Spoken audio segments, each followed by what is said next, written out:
사도신경으로 우리 신앙을 고백하겠습니다. 나는 전능하신 아버지 하나님 천지의 창조주를 믿습니다.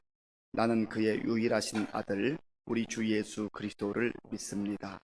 그는 성령으로 잉태되어 동정녀 마리아에게서 나시고 본디오 빌라도에게 고난을 받아 십자가에 못 박혀 죽으시고 장사된 지 사흘 만에 죽은 자 가운데서 다시 살아나셨으며 하늘에 오르시어 전능하신 아버지 하나님 우편에 앉아 계시다가 거기로부터 살아있는 자와 죽은 자를 심판하러 오십니다. 나는 성령을 믿으며 거룩한 공교회와 성도의 교제와 죄를 용서받는 것과 몸의 부활과 영생을 믿습니다. 아멘. 하나님께서 오늘 우리에게 주신 말씀은 역대하 16장 말씀입니다. 구약 성경 675쪽 역대하 16장 말씀을 교독하겠습니다. 아사왕 제36년에 이스라엘 왕 바하사가 유다를 치러 올라와서 라마를 건축하여 사람을 유다 왕 아사에게 왕래하지 못하게 하려 한지라.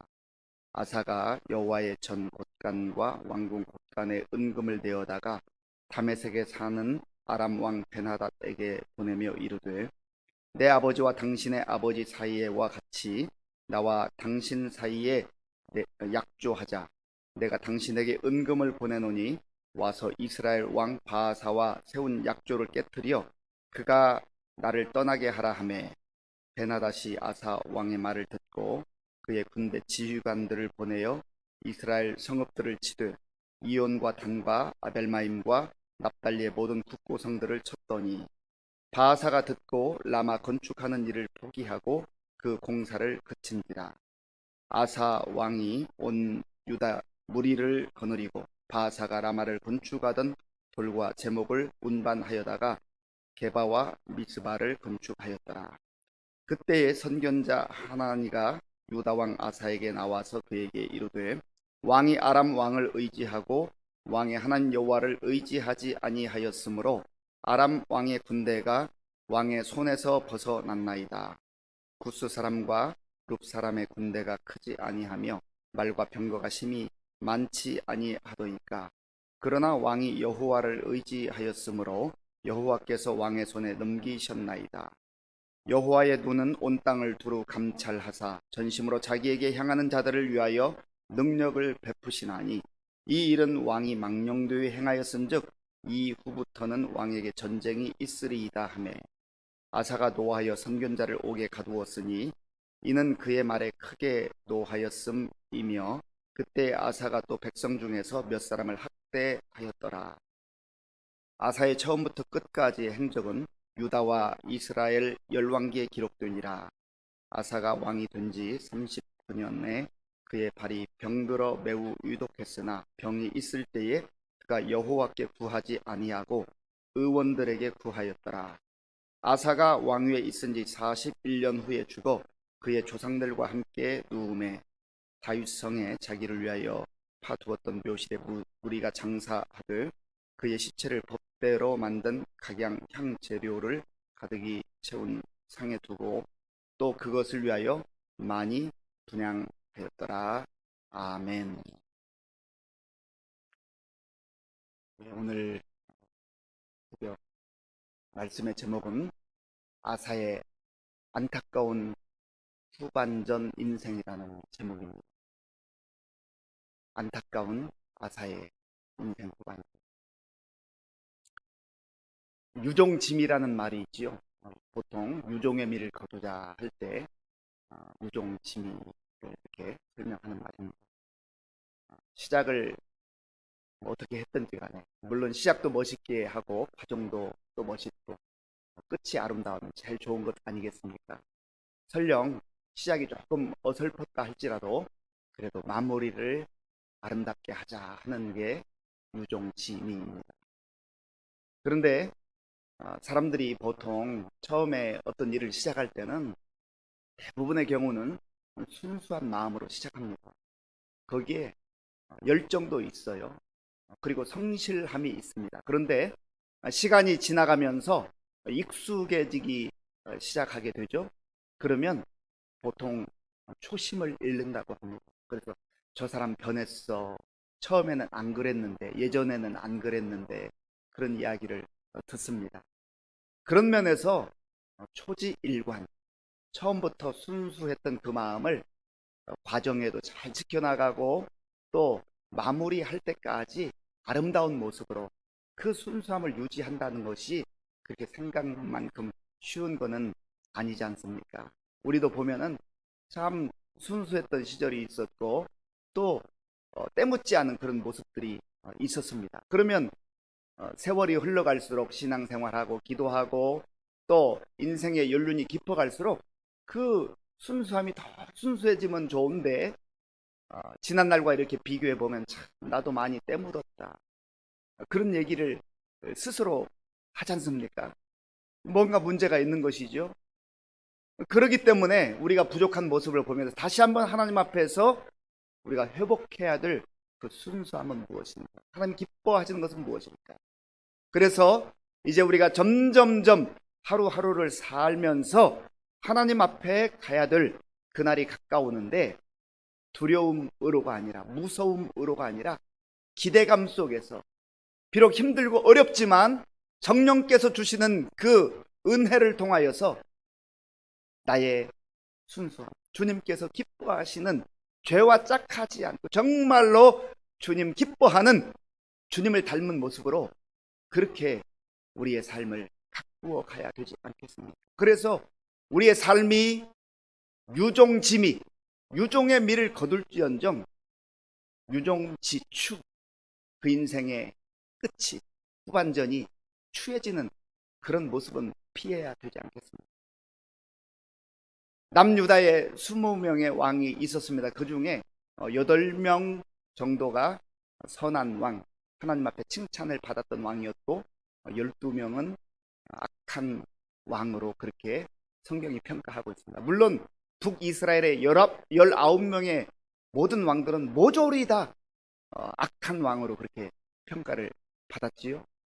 어떤 왕이 된다는 것, 어느 자리에 올라간다는 것, 그것이 세상적 시각으로 보면은 성공한 것 같고 대단히 잘 사는 것처럼 보일 수 있지만, 그러나 우리가 꼭 기억해야 될 것은 하나님의 평가가 있다 하는 것을 알아야 됩니다.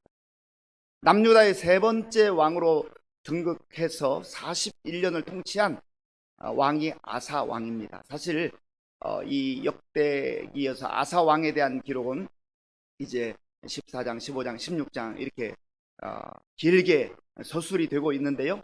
아사는 참 순수한 마음으로 하나님을 경외하고 또 하나님 앞에서 예배하는 그런 사람이었습니다. 그런데 그의 이제 인생의 경륜이 쌓여가면서 그 신앙도 점점점 성숙해지고 또 주님을 기쁘시게 하는 모습이었으면 얼마나 좋았겠습니까? 물론 사람 가운데 실수하지 않는 사람이 어디 있어요? 또 사실 전반적인 아사의 생애를 보면 정말 잘했던 시간들이 많았습니다. 그럼에도 불구하고 그의 인생의 오점이 남는데 안타깝게도 그것이 인생의 후반부였다고 합니다. 오늘 본문에는 이제 아사왕 36년에 북쪽 이스라엘 바하사 왕이 이제 군대를 보내가지고 그 남유다로 내려가는 사람들을 막아내고 또 군사적으로 우위를 점하기 위해서 라마라고 하는 곳에 성을 쌓는 그러한 모습을 기록하고 있습니다. 오늘 본문 1절을 같이 읽겠습니다. 1절입니다. 아사 왕 제36년에 이스라엘 왕 바하사가 유다를 치러 올라와서 라마를 건축하여 사람을 유다 왕 아사에게 왕래하지 못하게 하려 한지라. 아멘. 지금 북이스라엘과 남유다가 대치하고 있는 그런 위기가 찾아왔습니다. 여기 아사왕 제36년이라고 기록되고 있는데 열왕기에 보면 아사왕 제26년이라고 되어 있습니다. 이 기록의 차이가 어디서 온 것일까? 사실 명확하게 알기는 어렵습니다. 41년 동안 왕 위에 있었던 아사의 그 기간 동안에 북쪽 이스라엘에서는 6명의 왕이 바뀌었습니다. 그 연한을 계산해 보면 사실 26년이 맞는 것 같습니다. 이 36년은 다른 측면에서 이렇게 36년으로 기록을 한 것 같습니다. 그런데 이러한 국가적 위기 상황 속에서 아사는 어떠한 대응책을 지금 펼쳐나가고 있는 거예요. 전 같았으면 하나님 앞에 엎드리며 기도하고 정말 하나님 도와주세요, 그렇게 기도했었던 아사가 이번에는 하나님께 기도하지 아니하고 아람 왕 벤하닷에게 은금을 보내어 가지고 그 벤하닷의 도움을 청하게 됩니다. 그 벤하닷은 사실은 북쪽 이스라엘과도 약조를 하고 있었고요. 또 이 벤하닷의 아버지 왕이었던 사람은 이 아사 왕의 그 아버지였던 아비야와도 약조를 하고 좋은 관계를 맺고 있었습니다. 그래서 어쨌든 우리가 이렇게 선물을 보내니 우리 좀 도와주세요, 그런 의미죠. 물론 한 나라의 왕으로서 나라가 힘들고 어려울 때 외교 정책을 펼쳐서 또 안정을 꾀하고 평화를 유지하는 것 얼마든지 할 수가 있는 일입니다. 그런데 문제는 하나님을 의지하지 않고 이 벤하닷 왕을 의지한다는 데 문제가 있는 것이죠.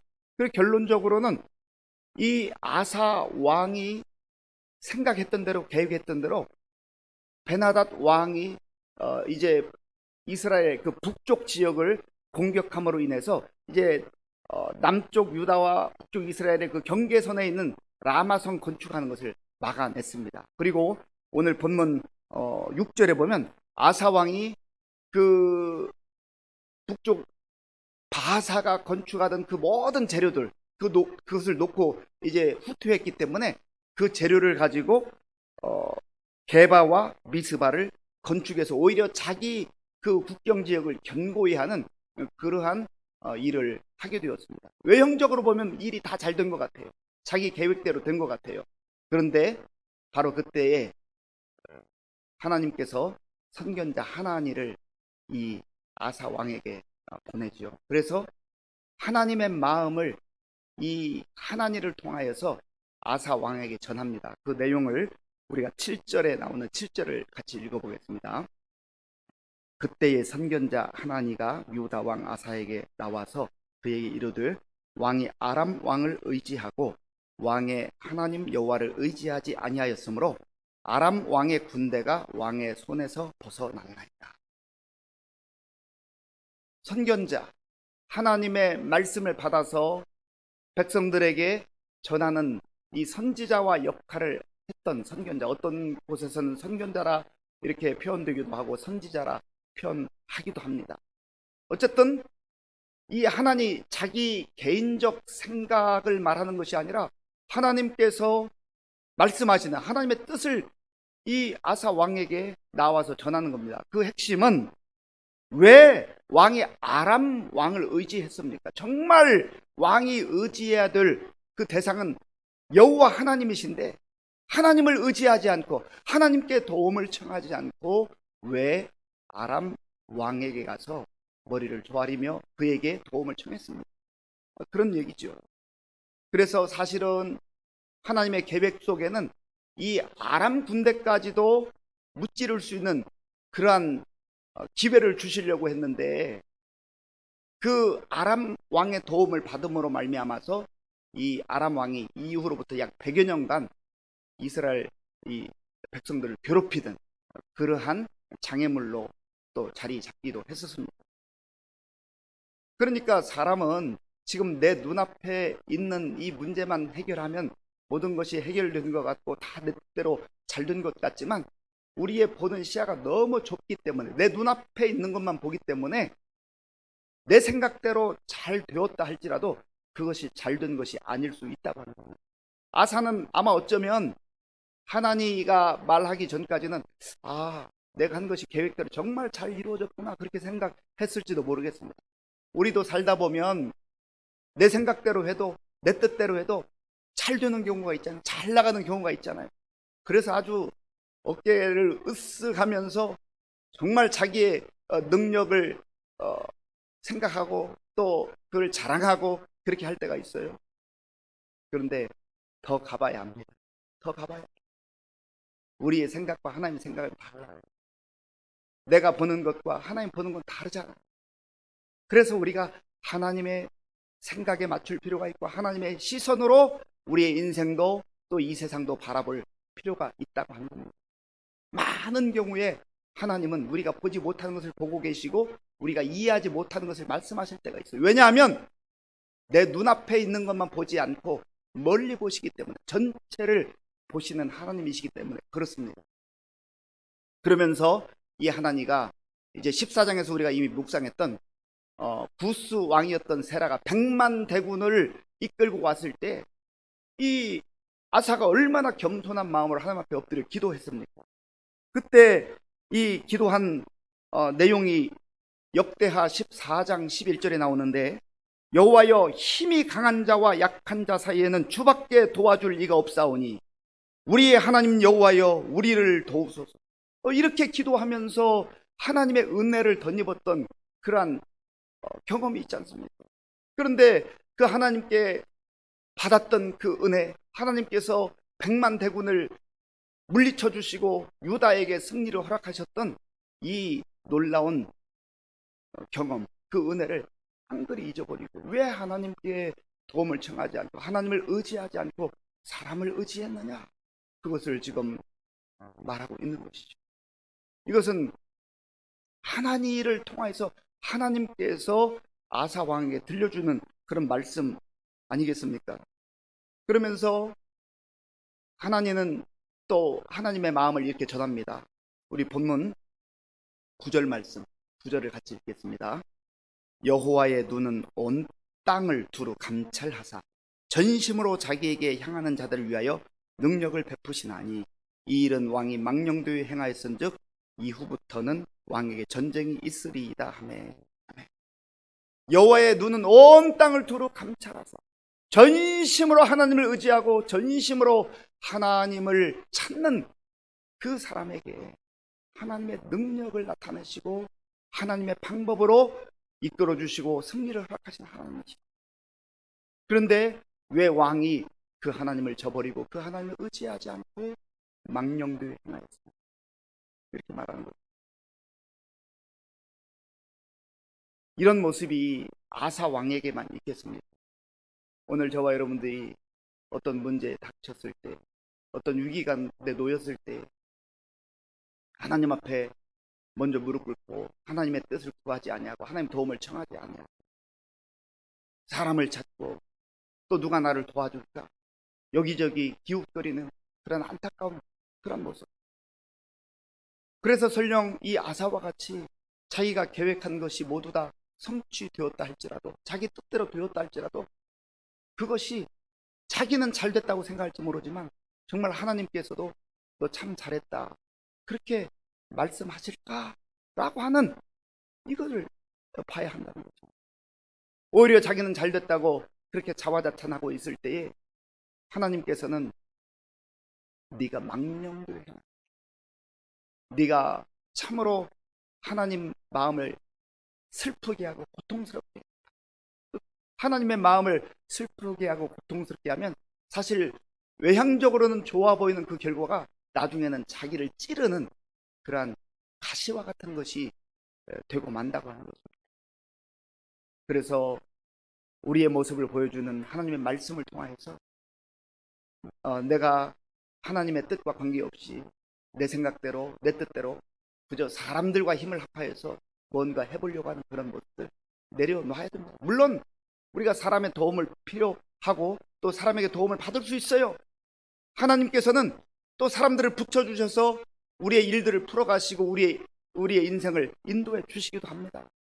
그러나 문제는 아사가 하나님의 인도하심 가운데, 하나님의 도우심 가운데에, 하나님 말씀 가운데 사람과 협력을 하고 또 사람의 도움을 받았다고 한다면 그게 무슨 잘못이겠습니까? 그러나 하나님을 잊어버리고 하나님을 제쳐두고 사람을 의지한 데서 지금 하나님께서 하나님을 통하여서 책망을 하고 있는 것이죠. 이때 이 아사가 하나님의 그 전하는 말, 책망을 듣고 어떻게 반응을 했습니까? 그 내용이 10절에 나옵니다. 우리 10절을 읽어보겠습니다. 아사가 노하여 선견자를 옥에 가두었으니 이는 그의 말에 크게 노하였음이며 그때 아사가 또 백성 중에서 몇 사람을 학대하였더라. 아멘. 사람이 실수할 수 있잖아요. 그리고 사람이 순간적으로 하나님께 도움을 청하기보다 사람에게 또 도움을 청해서 그런 일이 있을 수 있어요. 우리도 다 그렇지 않습니까? 그런데 문제는 하나님을 보내셔서 하나님께서 다시 한번 기회를 주시고 회개할 그런 기회를 주시는데 분노하여서 이 선견자를 옥에 가두어버려요. 이게 바로 교만의 극치입니다. 교만의 극치. 이때 하나님께서 하나님을 보내신 이유가 무엇이겠어요? 아사를 책망하는 그 책망 자체의 목적이 있는 것이 아니라 사랑하기 때문에 하나님께서 다시금 하나님을 바라보도록 회개하고 주께 돌아오도록 그런 기회를 주시는 거 아니겠습니까? 우리가 실수 없이 모든 일들을 잘 할 수 있으면 좋지만 중요한 것은 실수했을 때에 하나님 앞에 철저하게 회개하고 다시금 주님 앞에 겸손하게 서는 이거를 잘하는 사람이 다윗입니다. 다윗은 완벽해서 하나님의 마음에 든 사람이 아니에요. 다윗도 참으로 씻을 수 없는 오점을 남겼지만 다윗은 회개하는 것을 참 잘했어요. 이 아사의 또 다른 인생의 오점을 볼 수가 있는데요. 12절 말씀, 우리 12절 말씀 같이 읽겠습니다. 아사가 왕이 된 지 39년에 그의 발이 병들어 매우 위독했으나 병이 있을 때에 그가 여호와께 구하지 아니하고 의원들에게 구하였더라. 아멘. 여기도 보세요. 하나님께 구하지 않고 의원들에게 구했다. 사람 중심으로 사는 사람. 우리가 이 현대의학이 얼마나 발달했어요. 또 어떤 사람들은 잘못된 신앙을 가지고 우리가 병원에 갈 필요 없고 그저 모든 것 기도하면 다 응답해 주시고 치료해 주시니까 병원 가지 말고 기도만 해야 됩니다. 그렇게 잘못된 안내를 하는 그런 영적 지도자들도 있어요. 그것조차도 오만한 겁니다. 하나님께서 또 필요한 경우에 의사들을 또 사용하시고 의학을 사용하시는 그런 하나님이세요. 우리의 생각으로 딱 제한하면 안 된다는 것이죠. 그러나 중요한 것은 하나님께 구하지 않고 의원들에게만 구했다 그런 의미예요. 사랑하는 성도 여러분, 우리는 지금 우리의 인생을 아름답게 가꾸어 가고 있습니까? 유종의 미를 향하여 달려가고 있습니까? 아니면 유종지추, 추한 모습으로 그렇게 순수함을 상실해버리고 변질되어 가고 있습니다. 내가 과거에 참 하나님의 은혜 많이 받았는데, 내가 과거에 하나님께 기도 많이 했는데, 열심으로 내가 그렇게 섬겼는데, 과거의 은혜만 노래하지 말고 과거의 은혜를 감사할 뿐만 아니라 오늘 내가 믿음으로 사는 그 모습이 어떤 모습인지, 오늘 내가 하나님과 동행하는 모습이 어떤 모습인지 과거의 은혜를 감사할 뿐만 아니라 오늘 하나님과 동행하는 그 은혜를 함께 고백할 수 있는 그러한 믿음의 사람들이 될 때에 유종지추가 아니라 유종의 미, 유종지미를 거둘 수 있는 그러한 아름다운 믿음의 삶이 될 줄로 믿습니다. 기도하겠습니다. 아버지 하나님 감사합니다. 우리에게 주신 순수함, 열정, 성실함을 변치 않게 하시고 늘 주님 앞에서 날마다 순간순간마다 겸손하게 무릎 꿇고 기도하는 가운데 하나님의 은혜를 덧입게 하시고 하나님의 도우심 가운데 살아가는 우리 모든 성도님들의 삶이 되게 하여 주시옵소서. 예수님의 이름으로 기도하옵나이다. 아멘. 주기도문으로 예배를 마치겠습니다. 하늘에 계신 우리 아버지, 아버지의 이름을 거룩하게 하시며 아버지의 나라가 오게 하시며 아버지의 뜻이 하늘에서와 같이 땅에서도 이루어지게 하소서. 오늘 우리에게 일용할 양식을 주시고 우리가 우리에게 잘못한 사람을 용서하여 준 것 같이 우리 죄를 용서하여 주시고 우리를 시험에 빠지지 않게 하시고 악에서 구하소서. 나라와 권능과 영광이 영원히 아버지의 것입니다. 아멘.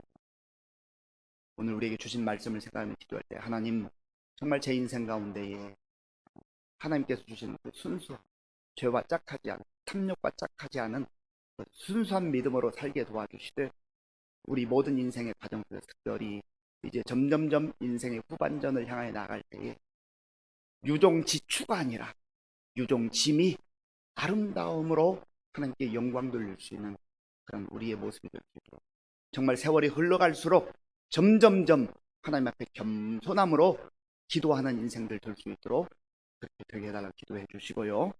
또 나라와 민족을 위해서 기도하시고, 코로나19 극복을 위해서 기도할 때 이제 20% 범위 내에서 우리가 예배를 드릴 수 있는데, 정말로 하나님 예배 드릴 때마다 우리의 전심을 다하여 하나님을 찾는, 또 하나님께 영광 돌리는 우리가 되게 하여 주옵소서. 우리 교회와 성도님들을 기도할 때 우리 연세 많으신 우리 어르신들 영육간에 지치지 않고 정말 이 아름다운 믿음을 잘 가지고 나아갈 수 있도록, 우리 젊은 세대, 다음 세대 청년들, 또 우리 청소년들, 우리 어린아이들을 위해서 기도해 주시고, 또 추운 날씨에 군 복무 중인 우리 군인 가족들과 우리 청년들을 위해서 기도해 주시기 바랍니다. 함께 기도하겠습니다. 아버지 하나님, 감사합니다. 하나님께서 이 고요한 새벽에 또 우리의 단잠을 깨워주시고 마음과 정성을 다하여서 하나님 앞에 예배드릴 수 있도록 인도하여 주셔서 감사합니다. 하나님 아버지, 우리가 날마다 하나님 앞에 이렇게 귀한 시간 무릎 꿇고 기도하며 또 말씀을 묵상하고 말씀 가운데에 우리가 살아가지 않으면 초심을 잃어버리기가 쉽고, 또 내 생각에 사로잡혀서 하나님을 잊어버리고 하나님의 은혜를 망각하고 자꾸 우리의 시선이 사람에게 향할 때가 많은 것을 보게 됩니다. 아버지 하나님, 아사의 그 인생의 오점을 우리가 보면서 우리의 삶을 다시금 깊이 돌아보게 하시고, 우리의 삶 속에 때묻어있는 특별히 하나님을 의지하지 않고 세상을 의지하고 자꾸 사람들을 의지하려고 하는 그 우리의 부족함과 연약함과 교만을 하나님 아버지로 털어버리게 하여 주시옵소서. 그리하여서 다시 한번 우리의 시선이 하나님을 향하게 하시고 우리 마음 중심에 하나님만 의지하는 그런 믿음으로 충만히 해 주시옵소서. 과거의 은혜만